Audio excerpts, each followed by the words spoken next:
Hello student, निर्भय 11 YouTube channel में आपका स्वागत है।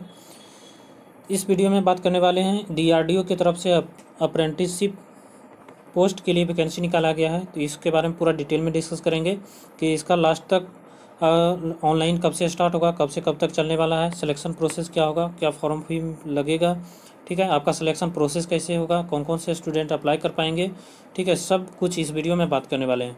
अगर चैनल पे न्यू स्टूडेंट है, चैनल सब्सक्राइब करके रखिए ताकि कोई भी अपडेट इस तरह का आता है एग्ज़ाम से रिलेटेड या कोई भी अपडेट आता है सबसे पहले आपको जानकारी मिल जाएगा, ठीक है। तो ये डीआरडीओ की तरफ से अप्रेंटिसशिप पोस्ट निकाला गया है जो कि डिप्लोमा, आईटीआई और बीटेक स्टूडेंट के लिए है। यहाँ पे देखेंगे तो gas turbine research establishment DRDO, ministry of defence, Bengaluru, ठीक है। और ये जो एडवर्टाइजमेंट आया है 21 फरवरी को ही आया है, 21 फरवरी 2022 को, ठीक है। ऑनलाइन एप्लीकेशन कर सकते हैं। यहाँ पे देखिए लिखा गया है, यहाँ पे लिखा गया ऑनलाइन एप्लीकेशन के लिए आपको विजिट करना पड़ेगा इस साइट पे। तो इस साइट का लिंक वीडियो के डिस्क्रिप्शन में दे दूंगा, तो वहाँ से आप डायरेक्ट क्लिक करेंगे तो वहाँ से साइट पे आ जाएंगे, ठीक है। और यहाँ पे देखिए टेबल 1 में लिखा गया है graduate apprenticeship training BE, BTech या इक्विवेलेंट किए हैं उसके, तो आप अप्लाई कर पाएंगे।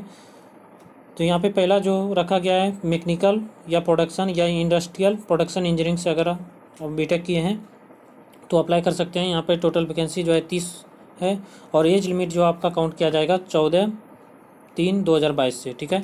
14/3/2022 को मिनिमम एज जो है 18 साल होना चाहिए, मैक्सिमम आपका यहाँ पे अनरिजर्व के लिए 27 साल रखा गया है, ओबीसी के लिए 30 साल, SC ST के लिए 32 साल और PWD कैंडिडेट के लिए 37 साल, ठीक है।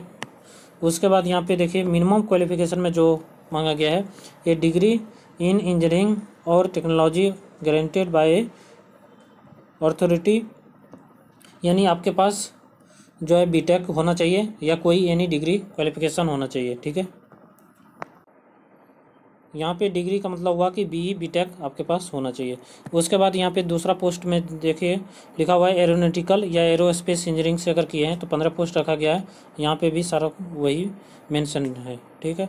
उसके बाद electrical and electronics and communication या electronics and instrumentation telecom engineering से किए हैं तो 10 पोस्ट है यहाँ पे, उसके लिए अप्लाई कर पाएंगे। कंप्यूटर साइंस या computer engineering, information science and technology engineering के लिए किए हैं तो यहाँ से 15 पोस्ट रखा गया है। उसके बाद मेटलर्जी या मटेरियल साइंस से किए हैं तो 4 पोस्ट रखा गया है। सिविल इंजीनियरिंग से किए हैं तो 1 पोस्ट रखा गया है।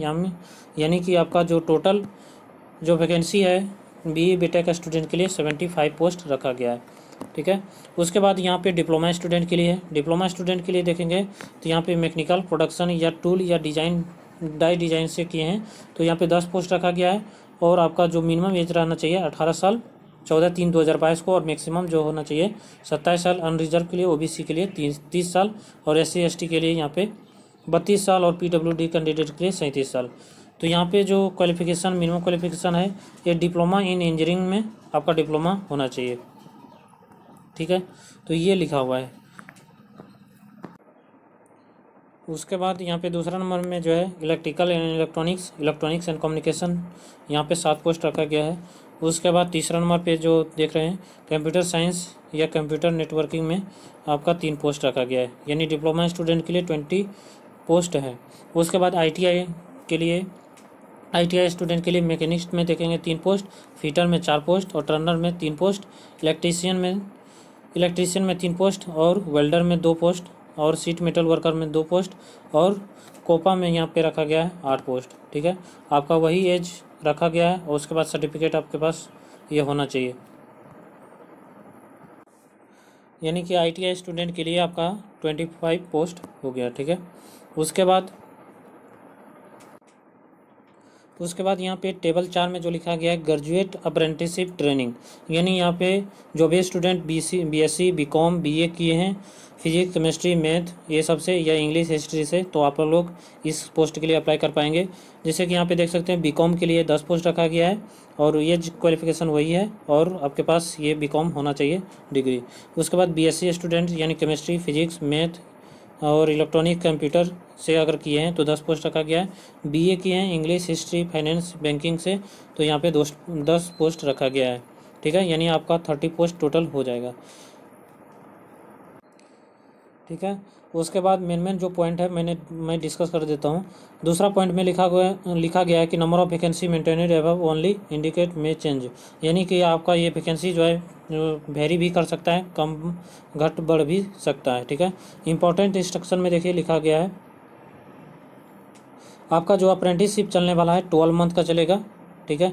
और जो भी स्टूडेंट अप्रेंटिसशिप करने के लिए आएंगे तो आपका रजिस्ट्रेशन होना चाहिए कहाँ पे, बीई बीटेक या डिप्लोमा स्टूडेंट हैं या general stream BCom BSc BA है, यानी नॉन इंजीनियरिंग पोस्ट के लिए है, तो आपका यहाँ पे रजिस्ट्रेशन करना पड़ेगा www.mhrDNATS.gov.in पे।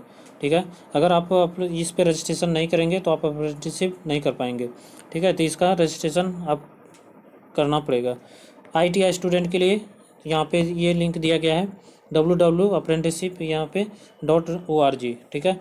तो ITI स्टूडेंट इस पे रजिस्ट्रेशन करेंगे और डिप्लोमा बीटेक और BA BSc स्टूडेंट जो है MHRD/NATS पे रजिस्ट्रेशन करेंगे। ठीक है। उसके बाद 5वां में है for BE BTech diploma apprenticeship training general stream BCom apprenticeship training only candidate who have passed in their year इतना, यानी कि आपका या BE बीटेक या डिप्लोमा स्टूडेंट है या BSc BA किए हैं तो आपके 3 साल से ज़्यादा नहीं होना चाहिए। ठीक है। यानी वैसे स्टूडेंट जो 19, 20, 21 में पास आउट हुए हैं वही स्टूडेंट सिर्फ और सिर्फ अप्लाई कर पाएंगे। ठीक है। तो कौन कौन से स्टूडेंट, 19, 20 और 21। ठीक है। अगर इसके अलावे अगर किसी अदर ईयर में पास किए हैं तो आप अप्लाई नहीं कर पाएंगे। उसके बाद 6 में लिखा गया है candidate with higher qualification are not eligible to apply, यानी अगर आपके पास हायर क्वालिफिकेशन है तो आप अप्लाई नहीं कर पाएंगे। उसके बाद ITI अप्रेंटिसशिप ट्रेनिंग ओनली, यानी आपका जो ITI सर्टिफिकेट होना चाहिए NCBT या SCBT से होना चाहिए तब आप अप्लाई कर पाएंगे। उसके बाद यहाँ पे 11 पॉइंट में लिखा गया है the those candidate who have completed qualifying examination as regular candidate are only eligible to apply, यानी जो भी स्टूडेंट रेगुलर बेसिस पे किए हैं यानी फुल टाइम डिप्लोमा या बीटेक जो भी है वो किए हैं तो भी आप अप्लाई कर पाएंगे। ठीक है। उसके बाद SC/ST PWD जो भी रिलैक्सेशन मिलना चाहिए वो आपको मिल जाएगा। उसके बाद यहाँ पे 14 पॉइंट में लिखा गया है candidate who have already undergoing apprenticeship training, यानी कि सीधा बता दें कि अगर आप कोई भी स्टूडेंट ऑलरेडी कहीं से ट्रेनिंग कर रहे हैं या अप्रेंटिसशिप कर लिए हैं तो वो स्टूडेंट अप्लाई यहाँ पे नहीं कर पाएंगे। ठीक है। उसके बाद candidate with more than 1 year experience work experience are not eligible to apply, यानी अगर आपके पास एक्सपीरियंस भी है कहीं से 1 साल या 2 साल यानी 1 साल से ज़्यादा का है तो आप अप्लाई नहीं कर पाएंगे। उसके बाद यहाँ पे लिखा गया है no TA/DA shall be given for the candidate to the candidate for interview या डॉक्यूमेंट वेरिफिकेशन या ज्वाइनिंग के समय, यानी किसी तरह का आपको TA/DA ये सब कुछ नहीं मिलेगा, यहाँ पे ये दिया गया है। और joining GTRE as a apprenticeship training. उसके बाद 17 नंबर में लिखा गया है apprenticeship training will not be provided any quarter hostel accommodation by the establishment at the time of interview and also during the training period. ठीक है। यानी आपको स्टाइपेंड के रूप में तो दिया ही जाएगा, लेकिन यहाँ पे बोल रहा है कि किसी तरह का आपको क्वार्टर या हॉस्टल वगैरह या खाने का चीज़ जो है नहीं दिया जाएगा। ठीक है। ये कहा गया है। उसके बाद देखिए यहाँ पे आपको स्टाइपेंड कितना मिलेगा। स्टाइपेंड जो ग्रेजुएट अप्रेंटिसशिप यानी BA बीटेक का स्टूडेंट हैं तो उसको 9,000 पर मंथ मिलेगा। उसके बाद डिप्लोमा स्टूडेंट के लिए 8,000, ITI स्टूडेंट के लिए 7,000। उसके बाद नॉन इंजीनियरिंग यानी जो बीकॉम BSc BA स्टूडेंट है उसको भी 9,000 पर मंथ मिलेगा। ठीक है। और उसके बाद यहाँ पे देखिए पार्ट 3 में लिखा गया है मेडिकल फिटनेस भी आपका होना ज़रूरी है और कोविड वैक्सीनेशन सर्टिफिकेट भी both the dose in mandatory, यानी दोनों डोज आपके पास आप लिए हुए रहना चाहिए। ठीक है। यानी आपके पास दोनों डोज का सर्टिफिकेट होना चाहिए, फर्स्ट डोज और सेकेंड डोज का। उसके बाद सिलेक्शन प्रोसेस यहाँ पे बताया गया है graduate apprenticeship training BE BTech diploma apprenticeship ITI training general stream. ठीक है। Depending upon the vacancy available, सीधा यहाँ पे आपको बताएं तो ये जो आपका सिलेक्शन होगा, जो भी आप मार्क्स ऑब्टेन किए हैं, बी बीटेक या डिप्लोमा या आईटीआई में जो भी मार्क्स ऑब्टेन किए हैं, उस बेसिस पे पहले यहाँ पे शॉर्ट लिस्टिंग किया जाएगा। ठीक है, शॉर्ट लिस्टिंग करने के बाद अगर उसको ज़रूरत पड़ा तो रिटन टेस्ट या इंटरव्यू लिया जाएगा। अगर ज़रूरत नहीं पड़ा तो हो सकता है कि आपका शॉर्ट लिस्ट करके ही डायरेक्ट डॉक्यूमेंट वेरिफिकेशन के लिए बुला लिया जाएगा और आपका डायरेक्ट सिलेक्शन हो जाएगा। ठीक है, तो आपका सिलेक्शन प्रोसेस कैसे होने वाला है, पहले तो मेरिट बेसिस पे जो भी नंबर आप गेन किए हैं उसके बेसिस पे आपका सिलेक्शन किया जाएगा, शॉर्ट लिस्ट किया जाएगा। अगर उसको ज़रूरत पड़ा तो जाके आपका रिटन टेस्ट या इंटरव्यू लिया जाएगा। ठीक है, ये दोनों में से कोई एक लिया जाएगा और उसके बाद डॉक्यूमेंट वेरिफिकेशन के लिए आपको बुलाया जाएगा।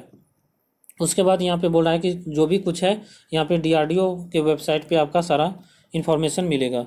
उसके बाद दिया गया है कि हाउ टू अप्लाई, आप कैसे अप्लाई करेंगे। तो यहाँ पे ये लिंक दिया है, ये लिंक वीडियो के डिस्क्रिप्शन में दे दूंगा, तो वहाँ से डायरेक्ट क्लिक करेंगे तो इस पर चले आएंगे। ठीक है, उसके बाद पार्ट 6 में लिखा गया है कि no employment is guaranteed to the apprenticeship on the completion of the training. यानी आप ट्रेनिंग कर लेते हैं 1 साल का तो आपका ज़रूरी नहीं कि आपका जॉब ही लग जाएगा। ठीक है, इस तरह का बोल रहा है कि अगर आपका यहाँ पे कोई इस तरह का नहीं है कि आपका जॉब लग जाएगा। ठीक है, उसके बाद यहाँ पे डॉक्यूमेंट टू बी इंक्लूड, यानी आपका डॉक्यूमेंट कौन कौन से डॉक्यूमेंट लगेंगे डॉक्यूमेंट वेरिफिकेशन के समय। तो 10th का सर्टिफिकेट ले लेंगे, बी बीटेक डिप्लोमा जो भी आईटीआई किए हैं तो उसका सर्टिफिकेट, मार्कशीट ऑल सेमेस्टर का, डिग्री या प्रोविजनल डिग्री सर्टिफिकेट ले लेंगे, कास्ट सर्टिफिकेट ले लेंगे, अगर पीडब्ल्यूडी है तो वो सर्टिफिकेट ले लेंगे, फ़ोटो आईडी यानी आधार कार्ड ले लेंगे, ईडब्ल्यूएस है तो वो ले लेंगे और 2 पासपोर्ट साइज फ़ोटोग्राफ ले लेंगे। उसके बाद ये तो नहीं इम्पॉर्टेंट है, उसके बाद मेडिकल फिटनेस सर्टिफिकेट आपके पास होना चाहिए। उसके बाद रिजल्ट जो पब्लिश किया जाएगा यहाँ पे इस साइट पे ही आपको चेक करना है, www.drdo.gov.in पे। ठीक है, यहाँ पे व्हाट्स न्यू के सेक्शन में जाएंगे, उसमें क्लिक करने के बाद आपको रिजल्ट पब्लिश हुआ अगर होगा तो यहाँ पे देख सकते हैं आप। ठीक है, उसके बाद यहाँ पे जो इंपॉर्टेंट डेट्स रखा गया है, last date of submission of online application 14 March तक आप लास्ट डेट है इसका अप्लाई करने का। उसके बाद publishing of first list of shortlisted candidate, तो यहाँ पे जो फर्स्ट लिस्ट जो आपका अपलोड होगा डीआरडीओ के वेबसाइट पे 25 मार्च को। ठीक है,